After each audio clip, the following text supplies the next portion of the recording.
Обязательно ставьте лайки и пишите свои комментарии. Они нам очень важны. 155 туркменских студентов из Беларуси вернутся на родину вывозным рейсом.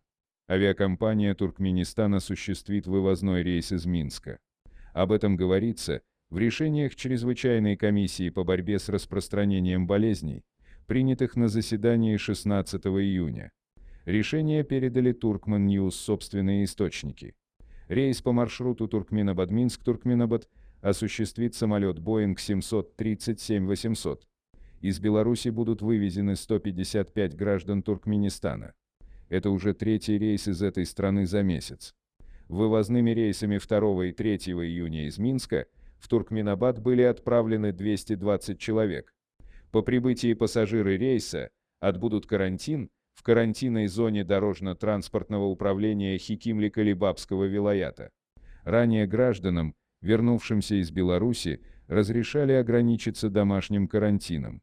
Также чрезвычайная комиссия одобрила вывоз 70 граждан Туркменистана паромом из Баку. Кроме того, граждане Туркменистана будут вывезены из Таиланда, их количество наши источники не назвали.